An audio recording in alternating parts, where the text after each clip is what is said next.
Hello and welcome back to Meat City Gaming. JD here with another episode of Pivot Point here in World of Tanks, and in this battle I am driving the AMX 1390, the Tier 8 French light tank, and this is a standard battle on Prokhorovka, and as you can see very quickly from the team list that I flashed up, this is a very solid Tier 10 match with about half of each team, maybe a little less, being Tier 10 vehicles.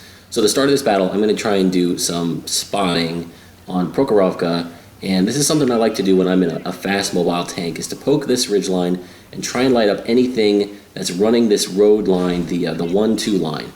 Now, unfortunately, early on there, I take a hit from the T-54 lightweight, the Russian light tank on the enemy team, and because what I'm doing here is just driving around in circles, basically running up and down this ridgeline and spotting, I'm going to speed up the video. So right now it's running at 2 times.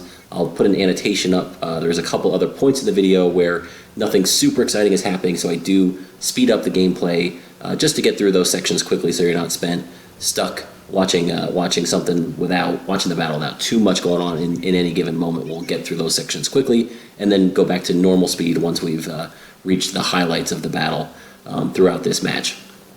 So this is one of the things I've started doing recently on Prokhorovka. If I'm in a quick tank, usually with a lower profile, something that's really mobile and hard to hit, is I like to poke these ridge lines here and try and light up these tanks. There you can see all these tanks down here on the 1-2 line. I really feel like that is a crucial battle for this map. If you can win this line, you can fold up the enemy's defending flanks back at their base and have a nice outcome on the battle.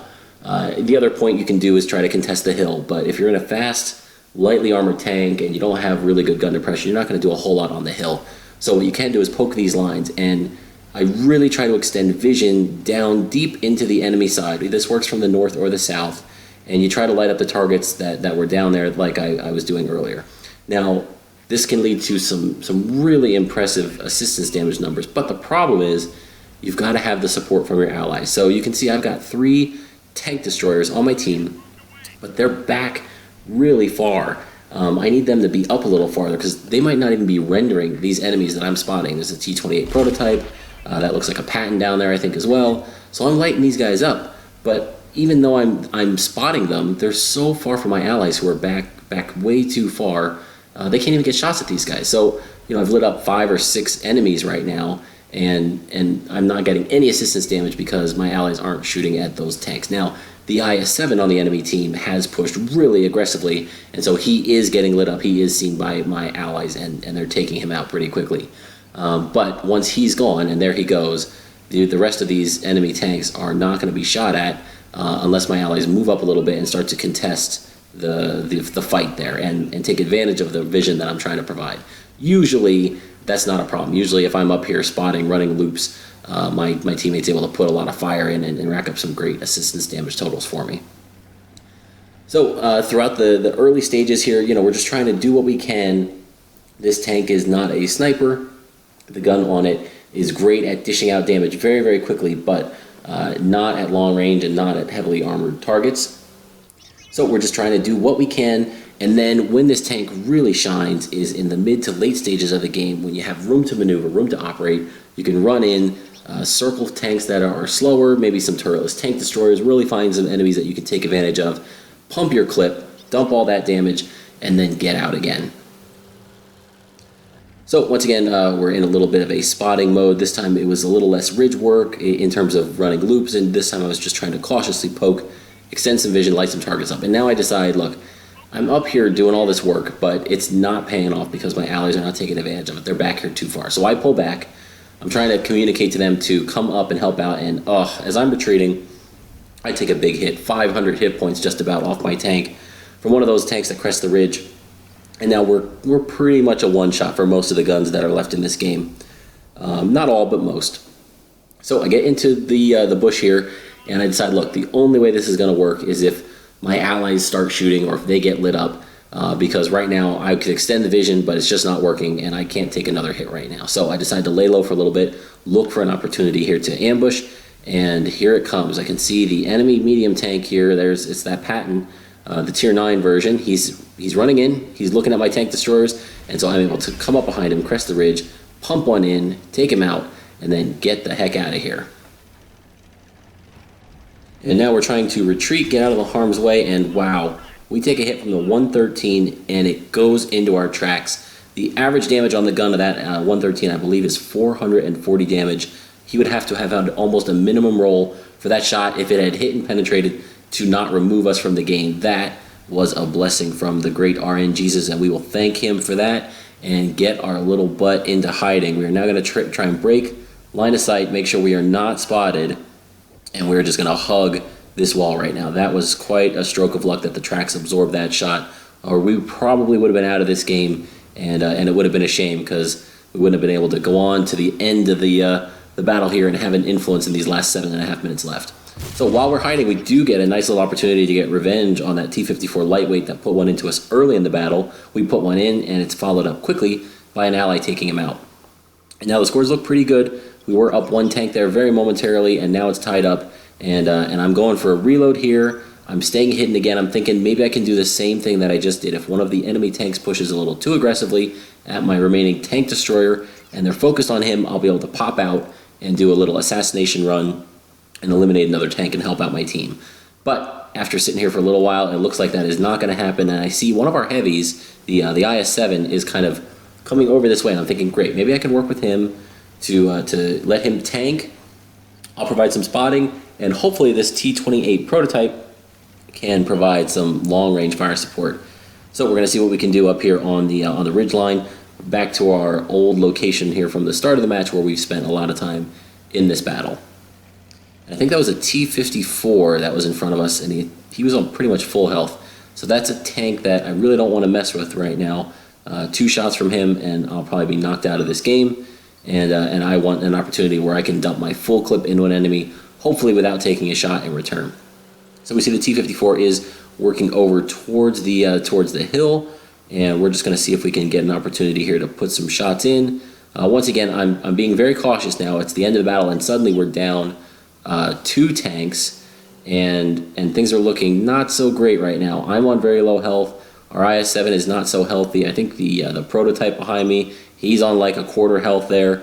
We do have a T-110E3 who's having a pretty good game and is on 75% of his health. So he's going to need to be the rock star and carry us through here if we're going to have any success. So now I decide, all right, let me see if I can poke. Let me see if I can light anything up down this alley again for my tank destroyer. And oh my.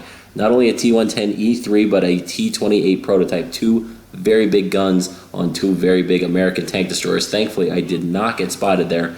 The superior view range and camo of the AMX 1390 coming through, but my prototype is not in a position to get any fire out. Again, shooting those tanks from the front is probably not going to be successful anyway. So we're going to relocate. Doing anything down that line is basically, it's a non-starter at this point. If I push straight down that alley, those 2 guns are facing me, I'm going to get eliminated. So instead I'm going to switch it up and try and provide some openings on some of the other flanks so that then we can attack those tank destroyers from some varied angles. So the T-110E3 did have a successful engagement over here, took out an enemy, and we are tied up again. So this is going to be a really, really good match down to the wire. This was so much fun to play. There's so many times when the battles are a blowout either way. Either you win by crushing the enemy or they win by crushing you. But man, this one was close all the way, back and forth a number of times, and it's going to go right down to the wire, guys. I really hope you enjoy this one. I certainly pull my weight in this battle. This one's not about me being a superstar or anything like that. I have a good game. I pull my weight. And I have an exciting role throughout the battle here, I think, for the most part, but this is all about a great game that I just really wanted to share with you guys because I thought it was super entertaining. The fact that it's a tier 10 game just makes it a little bit more special. So now we have a good idea where the rest of the enemy tanks are. We see the T-28 prototype is pushed way up, and if we can poke a shot here, we have his side, but oh, the gun depression on this tank is not good. I don't want to go too far forward because I know the IS-3, I believe it is down on the left on the other side of this railroad, and if I poke too far forward, he's going to be able to have shots into my side. So just about as we got the gun on the target, the T-110E3 Rockstar on our team, Biohazard, I believe, was able to take out the T-28 prototype. And now I believe that the IS is going to be looking at our T-110E3, especially because he just took a big hit, and it is the tier 8 version, the IS-3. Now I'm able to do a quick run here. I'm going to run in. I know he's looking the other way. We put 1 or 2 in that bounced off of a poor angle, or I think they might have actually even missed because I was on the move. But we took our time on the 3rd one, aimed it true, and remove that tank from the game. And now we're up 4-2. So let's go and secure this win. The first target that we see here is a T110E3, and he takes out a T28 prototype, and oh no, this IS-7 is on such low health, and I've only got 3 shots in the clip, and boy, he's got way too much health for me to take out with this clip, doesn't he? All right, we're gonna have to be smart about this. So let's get ourselves into position. He is focused on our ally. This is the turretless version of the American Tank Destroyer, and man, I really shouldn't have taken that shot. I rushed it. But the second one goes in, and now we're behind him. We put one into his engine, and we're reloading. Now, one thing I will freely admit, I loaded a premium clip early on because I knew this was going to be an intense part of the battle, and I wanted to have some shots ready to go in. Now that I'm behind this T110E3, there is no need for this APCR clip. I should have loaded a standard round, but you can imagine this is one of the longest and most intense 40 seconds of my life as I wait for this reload. I didn't want to mess with anything other than trying to keep myself firmly planted on his butt so he could not turn around and remove me, shake me loose, and do some damage. So as exciting and blood pumping as this is for me, I can imagine how infuriating it is for this enemy here. He is on 5 kills looking for his top gun. He's having a great game, and he's got a very nimble, low slung, fast tank just planted on his butt. He doesn't have a turret. There's nothing he can do to shake me loose. He did bounce one of my shots there because it went off his superstructure and I missed his engine deck as he was kind of wiggling, but there was nothing he was going to do. I was going to get that clip reloaded and I was going to take him out. So now there's 55 seconds left. When I took out that tank, it's 2-on-1. We can win this thing, but it is not a team destruction mode. We need to cap, but it's too late for that, so we need to kill this last tank. And where are we going to find him? I did go for the reload right away. I knew that if I ran into this guy, unless he was on a fraction of his health, 2 shots was not going to cut it. So we go for the reload, but man, my reload timer is not much smaller than the time that's left on the game. The last tank on the enemy team is a 121, the tier 10 Chinese medium tank, and if he's on full health, he's going to have 1,950 hit points, which is more than the potential damage of my clip, which is just under 1,500, unless we get a fire or an ammo rack. There he is on full health, so we're going to need help from the T110E3. We're going to slow it down to half speed here. Our first shot misses, which is a disaster. Second shot, I'm hoping to set an engine fire. I don't even damage the engine, so I switch, and now I'm going for an ammo rack. We put our third shot in, and it damages him. We're reloading for our fourth. There's 6 seconds left. 5. Out goes our fourth shot. 4 seconds left. 3. A big hit from the T110E3. Maybe we can get him. Our second to last shot goes in, but he still has health left. The clock ticks 0. Is it going to be a draw? The shot goes out at the last second, and it goes in, securing the victory, killing that last tank with 0s on the clock. The slight delay before the game ends, that last shot was able to get off, travel through the air, eliminate the enemy tank, and lock down a crazy victory at the end of the battle for the team. What a fun result. What a great way to go. Shout out to the T110E3. We'll see in a second there. He had a great result, really helped us out. And not a bad performance for us as well. First class mastery badge. We did just over 2,600 damage, along with another 1,300, almost 1,400 assistance damage. We detected 7 enemies, took out 4, and we made 864 silver. And that again is because I'll stand by the first premium ammo clip I loaded because I didn't know what I was going to run into there. There was a lot of heavy tanks left. The second clip against the back of the T110E3 certainly was unnecessary. But again, very stressful situation. I did not want to be messing with my ammo type in that moment. So there are the post-battle results. We can see Biohazard from the You Suck clan.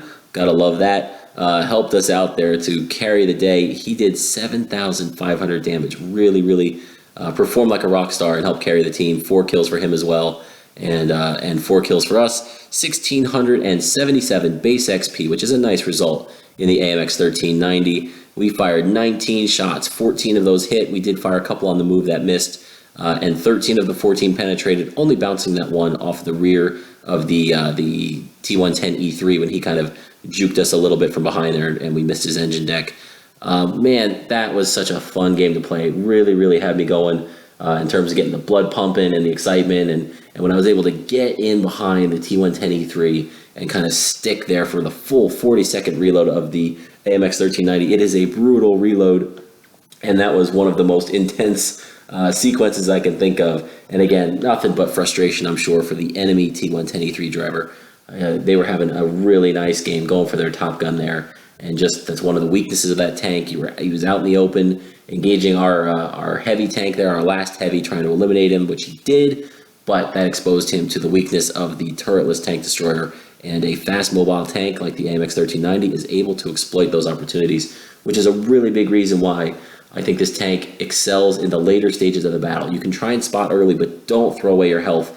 Don't throw away your tank. Don't suicide scout with this thing. Its gun is deadly, and its mobility makes it such a great assassin if you can keep it alive, keep it healthy till the end stages of the battle. So that was a lot of fun for me. I hope you guys enjoyed that video, just from a pure appreciation for a good battle that goes down to the wire. And hey, don't ever give up. Even when the clock reads 0, it's not too late to steal a victory, snatch a victory from the jaws of defeat. Hope you guys enjoyed that. If you did, please feel free to give a thumbs up. If you enjoy my content, always feel free to subscribe so you're notified. And hey, if you're into something a little different than the World of Tanks, I am starting a Dark Souls 3 full playthrough without any outside knowledge of the game, of where to go, strategy guides, or anything else. So the first episode of that series is up as well. The second one coming very soon. Feel free to check that out if it's something that you like. It's definitely going to be different than my World of Tanks replays. I'm trying something new, trying to expand the channel a little bit, and looking for feedback on that as well. So thank you for joining me. I truly do appreciate you spending your time with VIII Gaming, and I'll see you next time.